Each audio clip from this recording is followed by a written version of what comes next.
Anda lagi jalan santai gitu, menyusuri lorong supermarket, atau mungkin sekedar gulir layar aplikasi belanja online Anda, terus tiba-tiba nyadar satu hal yang sebenarnya cukup ganjil. Ganjil gimana nih maksudnya? Ya, kayak barang yang persis Anda pengen, dengan varian rasa yang sangat spesifik, ukurannya pas, itu hampir selalu ada di sana, siap aja gitu buat dimasukkan ke keranjang. Oh iya, betul. Atau sebaliknya nih, Anda mungkin pernah ngalamin momen di mana satu produk tertentu mendadak hilang total dari peredaran, terus boom, memicu kepanikan massal di pasar kan? Seperti waktu orang rebutan masker atau tisu toilet beberapa tahun lalu ya. Nah, persis. Kebanyakan dari kita kan cuma melihat hasil akhirnya aja ya. Kita anggap ketersediaan barang itu sesuatu yang otomatis. Padahal, ada orkestrasi tak terlihat berskala global yang mempertaruhkan miliaran dolar setiap detiknya di balik itu semua. Dan jujur saja, orkestrasi itu tidak selalu berjalan mulus. Seringkali apa yang kita lihat di rak toko itu adalah hasil dari serangkaian kompromi matematis dan operasional yang sangat brutal di belakang layar. Brutal ya kata kuncinya. Nah, hari ini kita akan melacak siklus hidup tersembunyi dari sebuah produk. Ini spesial untuk Anda yang mendengarkan. Kita akan bedah materi dari silabus pertemuan keempat dari literatur manajemen operasi dan rantai pasokan kita. Betul, materi ini sangat krusial. Iya, jadi kita akan telusuri gimana sih barang itu dikonseptualisasikan dari lantai pabrik, terus gimana pengelolaannya saat jadi tumpukan fisik di gudang, sampai akhirnya ngelewatin jaringan kompleks yang membawanya ke tangan Anda. Ekosistem yang panjang sekali. Oke, mari kita bedah ini. Karena ketika kita melihat literatur operasi modern ini tuh bukan sekedar soal mindahin kotak dari titik A ke titik B kan? Tentu tidak. Ini pada dasarnya ilmu tentang memanipulasi ruang, waktu, dan modal. Pertanyaan pertama saya ini, kenapa sih kegagalan merencanakan sistem produksi atau persediaan ini dampaknya bisa sangat mematikan buat sebuah perusahaan? Gini, karena pada level struktural ya, kegagalan operasional itu ibarat pendarahan uang yang seringkali nggak terdeteksi sama sekali oleh laporan laba rugi, sampai semuanya ya udah terlambat. Pendarahan yang nggak kelihatan. Iya, kita bicara soal inefisiensi yang pelan-pelan menggerogoti margin keuntungan Anda. Coba bayangkan, Anda punya mesin seharga jutaan dolar yang nganggur cuma karena nunggu bahan baku datang. Oh wow, itu sayang banget sih. Sangat sayang. Atau sebaliknya, Anda punya ribuan produk jadi yang numpuk di gudang karena overproduksi. Nah, modal Anda itu pada dasarnya lagi disandra di sana. Arus kas berhenti total. Paham, paham. Uangnya jadi barang yang nggak bisa dipakai bayar gaji gitu ya? Betul sekali. Jadi, memahami mekanisme produksi dan persediaan ini, seperti yang dibahas di silabus kita, bukan cuma tugas manajer pabrik. Ini fondasi soal gimana sebuah entitas bisnis bisa bertahan hidup dari ancaman kebangkrutan likuiditas. Masuk akal banget. Nah, itu bawa kita ke tahap yang paling awal banget nih. Sebelum barang itu menuhin ruang di gudang, dia kan harus diciptakan dulu ya. Jelas, harus diproduksi. Dan dari yang saya pahami di literatur kita, arsitektur dasar dari gimana pabrik itu dirancang bakal mendikte seluruh struktur biaya perusahaannya. Sangat mendikte. Mari kita pakai contoh real aja biar gampang dibayangin sama Anda yang dengerin. Katakanlah kita bandingkan restoran burger artisan lokal yang terima pesanan hiperspesifik. Yang pesannya kayak roti bebas gluten, dagingnya medium rare gitu? Nah, iya. Terus sausnya minta dipisah segala macam. Bandingkan itu dengan pabrik keripik kentang raksasa yang bisa memuntahkan puluhan ribu bungkus per jam. Secara mekanis di lantai produksi perbedaannya kayak gimana tuh? Oke. Restoran burger yang Anda sebutkan tadi itu adalah representasi klasik dari apa yang disebut sebagai fokus proses. Fokus proses, oke? Iya, di sistem ini, tata letak fasilitasnya itu tidak diatur berdasarkan produknya, tapi berdasarkan fungsi alat dan keahlian pekerjanya. Volumenya kan sangat rendah ya? Pasti bikinnya satu-satu kan? Betul. Tapi fleksibilitas variasinya hampir tak terbatas. Anda mau minta burger dikasih selai kacang pun bisa aja. Tapi tantangan mekanisnya itu ada di routing atau rutenya. Rutenya pesanan itu ya? Iya, tiap pesanan pelanggan itu lewat jalur yang beda-beda dari satu stasiun ke stasiun lainnya. Efisiensi waktunya sangat rendah. Makanya biaya produksi per unit jadi sangat mahal. Tidak ada skala ekonomi sama sekali di sini. Sementara kalau si pabrik keripik kentang tadi beroperasi pakai logika yang kebalikannya banget dong. Jelas, pabrik keripik kentang itu menggunakan apa yang disebut fokus produk. Di sini, Anda merancang aliran yang kontinu. Mesinnya nyala terus-terusan gitu ya? Tepat.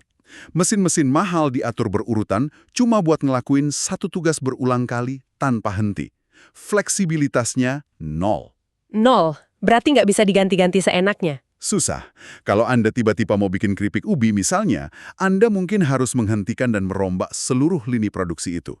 Tapi, karena mesinnya nyala 24 jam untuk produk yang sama persis, biaya variabel perbungkusnya mendekati nol. Sangat murah. Menarik. Jadi di satu ekstrim kita punya biaya tinggi dengan fleksibilitas tinggi, dan di ekstrim lain biayanya rendah tapi fleksibilitasnya nol. Betul. Itu dua kutub yang berbeda. Tapi tunggu deh, di dunia nyata kayaknya sebagian besar barang yang Anda dan saya beli, kayak mobil atau laptop gitu, sepertinya nggak diproduksi pakai dua cara ekstrim ini kan? Nah, Anda jeli sekali. Iya kan, mobil punya variasi warna, variasi mesin, tapi tetap aja diproduksi massal. Itu gimana caranya? Itu karena mayoritas industri manufaktur skala besar menggunakan yang namanya fokus repetitif. Ini jalan tengahnya. Oh, fokus repetitif. Ya, Anda tidak membuat semuanya dari nol, tapi Anda juga nggak bikin barang yang 100% identik terus-menerus. Rahasia mekanisnya ada pada modularitas. Modularitas. Berarti kayak pakai modul-modul gitu. Betul. Fasilitas itu menyiapkan modul-modul dasar yang sudah dirakit sebagian. Terus, lini produksinya cuma bertugas menggabungkan modul A dengan modul B atau modul C sesuai dengan jadwal pesanan. Ah, iya, saya nangkep polanya. Ini mirip banget kayak ngerakit PC desktop ya. Nah, analogi yang bagus. Gimana tuh? Komponennya kan standar ya, ada prosesor, kartu grafis, RAM, tapi kombinasi akhirnya di PC kita bisa beda-beda banget sesuai pesanan pembeli. Tepat sekali. Itu contoh sempurna dari fokus repetitif. Tapi gini, ada satu konsep lagi di literatur pertemuan keempat ini yang bikin saya agak berkerut kening, yaitu kustomisasi massal. Saya harus menantang ide ini sebentar nih. Silakan. Bagian mananya yang janggal? Nyoba ngegabungin volume yang sangat masif barengan sama tingkat kustomisasi yang ekstrim. Itu kan terdengar kayak resep buat kekacauan terstruktur nggak sih?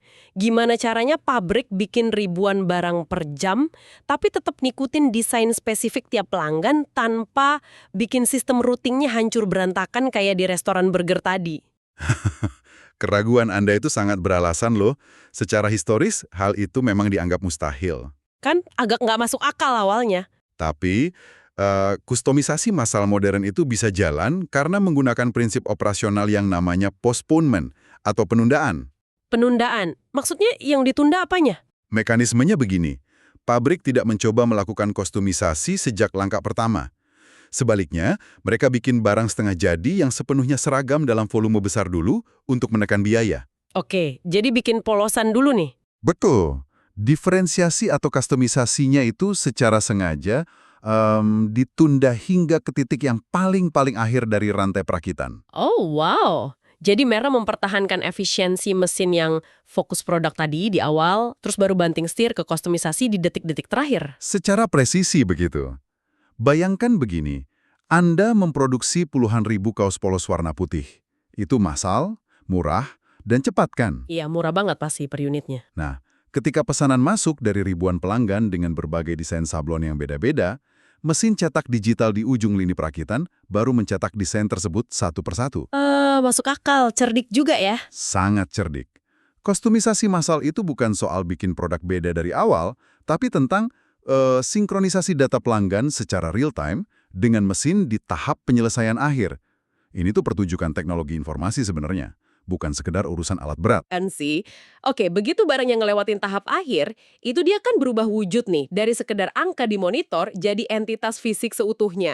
Betul, sudah jadi barang jadi. Dia punya dimensi, ada beratnya, dan sayangnya butuh tempat penyimpanan. Nah, ini transisinya ke topik yang sering jadi mimpi buruk para analis keuangan, yaitu manajemen persediaan. Yang sangat menarik di sini adalah gimana persediaan itu menciptakan asimetri risiko finansial. Gimana tuh asimetrinya? Di atas kertas, kalau Anda lihat laporan, persediaan itu kan aset ya. Tapi dalam realitas operasionalnya sehari-hari, persediaan itu sebenarnya liabilitas yang menyedot modal kerja perusahaan. Modal yang membeku, ya kan? Tepat. Karena selama barang itu diam anteng di rak gudang, ada yang namanya biaya penyimpanan atau holding costs. Uang perusahaan nggak cuma terkunci di bentuk barang itu, tapi mereka juga harus bayar asuransi, ruang gudang yang butuh listrik buat pendingin, terus depresiasi nilai barangnya juga. Betul sekali. Dan ingat, teknologi itu bikin barang jadi usang dengan sangat cepat loh. Oh iya, elektronik ya? Iya. Kalau Anda nyimpen chip komputer atau handphone di gudang sampai 6 bulan gitu, nilainya mungkin udah anjlok 30% sebelum Anda sempat menjualnya ke konsumen. Rugi bandar dong. Sangat rugi. Tapi ini masalahnya, ini tuh timbangan yang berdarah. Kalau gitu, kenapa manajer nggak pangkas aja persediaannya jadi nol? Supaya nggak ada biaya simpan sama sekali. Iya. Alasannya karena memangkas persediaan itu memicu risiko dari sisi sebaliknya, yaitu biaya kehabisan barang atau stock out costs. Ya pastinya, kehilangan penjualan ke pelanggan dong. Lebih dalam dari sekedar kehilangan 1-2 penjualan. Gini, kalau sebuah pabrik kehabisan satu komponen kritis aja, katakanlah satu jenis chip sensor. Cuma satu komponen kecil padahal ya. Ya, cuma satu. Tapi seluruh lini produksi yang bernilai jutaan dolar itu akan terhenti. Karyawannya tetap harus digaji, listrik pabrik tetap nyala, tapi output produknya nol. Wah, pendarahan uang yang tadi di awal Anda sebutkan ya. Tepat. Dampak asimetris inilah yang maksa perusahaan buat terus ngitung dan merevisi batas toleransi persediaan mereka setiap saat. Nah, ngomong-ngomong soal menekan persediaan ke batas absolut, kalau kita bahas literatur operasi, tuh nggak mungkin lewat dari pembahasan just in time atau JIT kan? Iya. Konsep dari sistem produksi Toyota. Kalau saya boleh pakai analogi nih ya, sistem JIT ini ibarat orang yang hidup paycheck to paycheck, dari gaji ke gaji. Maksudnya gimana tuh? Iya, Anda nggak punya tabungan dana darurat di bank. Uang yang masuk hari itu persis cuma buat bayar tagihan hari itu juga. Kalau di pabrik, komponen tiba di pintu bongkar muat tepat di saat mesinnya butuh untuk merakit, tanpa ada tabungan stok ekstra di rak. Gimana menurut Anda? Saya bisa lihat kemana arah perbandingan Anda dengan gaya hidup paycheck to paycheck itu.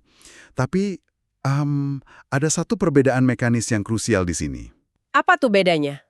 Hidup dari gaji ke gaji, itu kan seringkali bikin kita panik ya, apalagi kalau ada pengeluaran dadakan. Benar banget, stres pasti. Nah, JIT itu sebaliknya. JIT dirancang khusus untuk membunuh variabilitas, sehingga kepanikan itu nggak pernah terjadi. JIT bukan soal berhemat yang gegabah.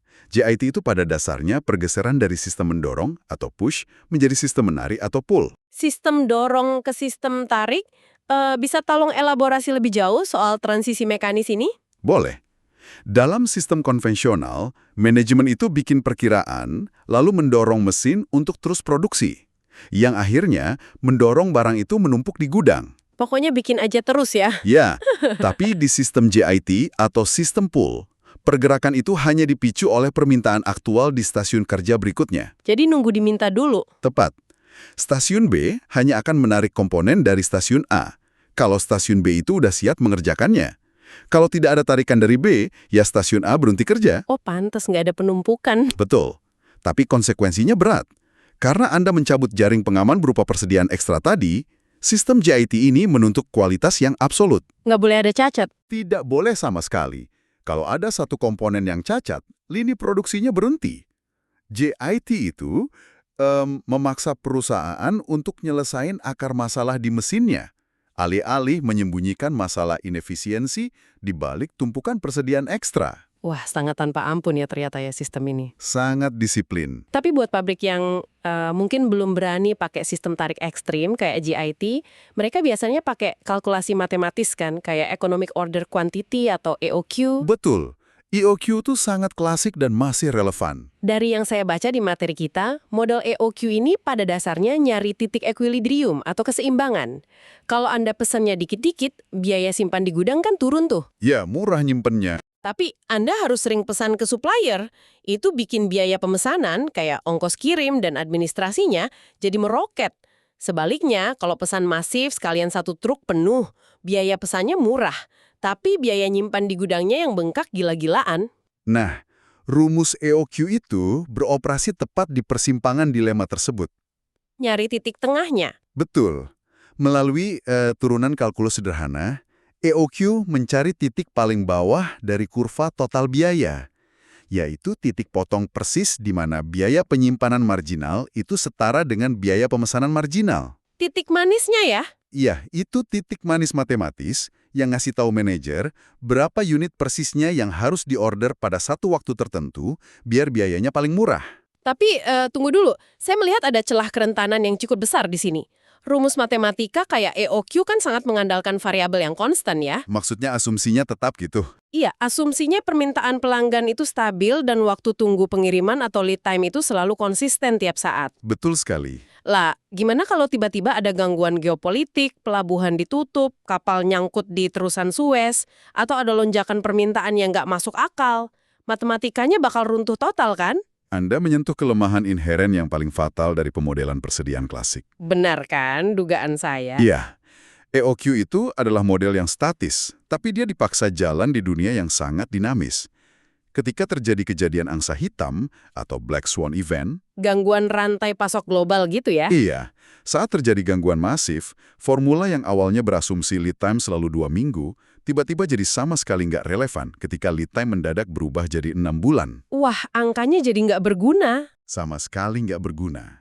Dan inilah sebabnya kenapa manajemen persediaan itu nggak bisa dipisahkan dari elemen berikutnya yang skalanya lebih luas. Disinilah bagian yang sangat menarik ya, yaitu rantai pasok atau supply chain. Ya, gambaran besarnya. Karena fasilitas produksi sehebat apapun, dengan matematika persediaan paling canggih sekalipun, bakal lumpuh total kalau nggak ada aliran data dan material yang nyambung dengan pemasok di luar pabrik mereka. Tentu, rantai pasukan modern itu bukan cuma urutan lurus dari pemasok ke pabrik terus ke toko. Dia itu jaringan ekosistem yang bisa bereaksi berlebihan terhadap setiap guncangan kecil. Bereaksi berlebihan gimana nih maksudnya? Musuh terbesarnya di ekosistem ini adalah fenomena yang kita sebut efek cambuk banteng atau bullwhip effect. Efek cambuk banteng. Ini soal distorsi informasi kan? Biar saya coba proyeksikan ini ke analogi game, boleh nggak? Silakan, saya suka analogi Anda. Rantai pasok yang nggak terintegrasi itu ibarat kita main game multiplayer, kooperatif, tapi delay atau lag koneksinya parah banget. Oke, terus gimana jadinya? Pemain pertama lihat ada musuh datang, tapi pemain kedua baru nerima info itu 3 detik kemudian. Terus pemain kedua ini kaget dan bereaksi berlebihan secara panik. Hasilnya, seluruh strategi tim itu hancur berantakan karena responsnya nggak sinkron terhadap satu data yang sama. Haha, analogi lag koneksi itu sangat akurat untuk menggambarkan efek cambuk banteng loh. Bener ya kerjanya kayak gitu? Bener. Secara mekanis, begini cara efek cambuk banteng menghancurkan finansial perusahaan. Katakanlah di level ujung di toko retail, ada sedikit aja penurunan permintaan pembeli. Mungkin cuma turun 5%. Kecil ya, 5% doang? Sangat kecil. Tapi toko retail ini panik. Mereka bereaksi ngurangin pesanan ke distributor sebesar 10% buat jaga-jaga. Oh, di markup penurunannya. Iya. Nah, si distributor lihat pesanan retail turun 10%, mereka ikutan panik takut trennya makin parah. Akhirnya distributor memotong pesanan ke pabrik sebesar 20%. Wah, makin gede potongannya. Betul. Dan saat sinyal panik ini sampai ke pemasok bahan mentah paling ujung di belakang, mereka mungkin mikir dunia mau kiamat dan ngentin produksi bahan mentah sepenuhnya. Astaga. Dari 5% jadi berhenti produksi. Nah, itu cambuknya. Distorsi kecil di satu ujung, yaitu toko, terekstrapolasi menjadi osilasi yang ekstrim di ujung lainnya. Ini murni terjadi karena setiap entitas bikin keputusan sendiri-sendiri berdasarkan ramalan lokal mereka. Nggak lihat data aslinya ya? Ya, mereka tidak melihat ramalan jaringan secara utuh, cuma tebak-tebakan buta. Dan solusi operasional untuk matiin lag atau efek cambuk ini, kalau saya lihat di materi pertemuan keempat kita, adalah lewat CPFR ya, Collaborative Planning, Forecasting, and Replenishment. Tepat. Pada intinya, itu meruntuhkan tembok informasi antara pabrik dan retail. Jadi mereka saling ngintip data gitu? Ya, transparansi data yang radikal. Mari kita bedah pakai contoh angka ya, biar lebih jelas. Oke, silahkan. Bayangkan kalau pabrik nggak mau bagi data. Mereka bersikeras bikin 6.000 unit barang karena menurut mesin mereka itu kapasitas paling efisien. Sementara, si toko retail lihat data penjualan bulan ini lagi lesu banget. Cuma bisa nyerap 3.000 unit. Selisih 3.000 dong. Nah, tanpa si PFR, 3.000 unit selisih itu tetap diproduksi, dikirim, terus akhirnya pasti ditolak atau cuma numpuk di gudang retail. uangnya macet lagi di barang. Betul, arus kas pabrik terkunci di 3.000 unit yang nggak ngasih pemasukan, plus biaya ongkos kirimnya terbuang percuma. Tapi kalau pakai CPFR, Kalau pakai CPFR gimana? toko retail dan pabrik itu melihat layar monitor yang sama secara real time. Mereka melihat data dari kasir atau point of sale bersama-sama. Oh, pabrik tahu persis barang yang laku di kasir detik itu juga. Ya, jadi pabrik bisa langsung nyesuaiin lini produksinya hari itu juga, jadi cuma bikin 3.000 unit. Ini nyelamatin jutaan dolar dari pemborosan kapasitas. Wow, Makanya, transparansi itu bukan lagi sekedar soal itikat baik antar perusahaan. Ini udah jadi mekanisme pertahanan paling utama dari kebangkrutan yang sistematis. masuk akal banget. Jadi apa makna dari semua ini untuk Anda yang mendengarkan? Hari ini Anda baru aja membongkar anatomi dari mesin ekonomi raksasa yang sebenarnya ngelilingin kita setiap saat. Betul, ekosistem yang tidak terlihat tapi dampaknya terasa. Mulai dari keputusan krusial di lantai pabrik apakah perusahaan harus bikin aliran yang repetitif dan kaku demi harga murah, atau nguasain trik postponement biar bisa ngasih kustomisasi massal yang lincah. Dan keputusan itu menentukan nasib biayanya. Bener. Terus Anda juga sekarang ngerti kalau tumpukan barang di gudang itu bukan sekedar tumpukan kotak. Persediaan itu tuh tarik-menarik gravitasi antara nahan modal atau risiko berdarah karena berhentinya produksi. Dan puncaknya, sehebat apapun internal sebuah pabrik, distorsi informasi sekecil apapun di rantai pasok bisa memicu efek cambuk banteng yang melumpuhkan semuanya. Rangkuman yang sangat komprehensif. Tapi, pemahaman Anda terhadap lanskap operasional konvensional ini memberi kita pijakan yang bagus untuk melihat ancaman berikutnya.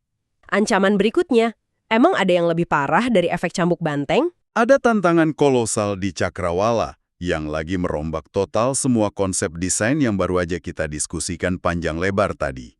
Wah, apa tuh? Ini bersumber dari konsep logistik balik atau reverse logistik dalam konteks manajemen rantai pasok hijau. Logistik balik. Menarik nih, karena dari tadi kita ngomongnya selalu soal gimana cara ngirim barang maju ke arah konsumen kan? Tepat. Logistik maju itu jujur saja relatif gampang, karena semuanya seragam. Pabrik memproduksi dan ngirim 10.000 handphone baru yang identik, kotaknya ukurannya sama, dikirim ke tujuan yang jelas dan terencana. Iya, semuanya tertata rapi dari awal. Tapi, tatanan dunia sekarang ini sedang dipaksa bergeser ke arah ekonomi sirkular.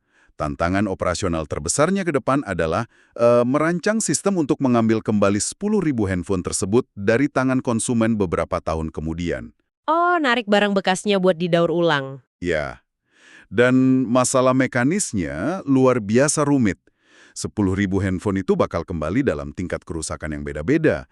Ada yang layarnya pecah, baterainya bocor, lokasi pengambilannya juga acak banget, dan waktunya nggak bisa diprediksi. Wah, rantai pasoknya jalan mundur dong. Benar-benar jalan mundur.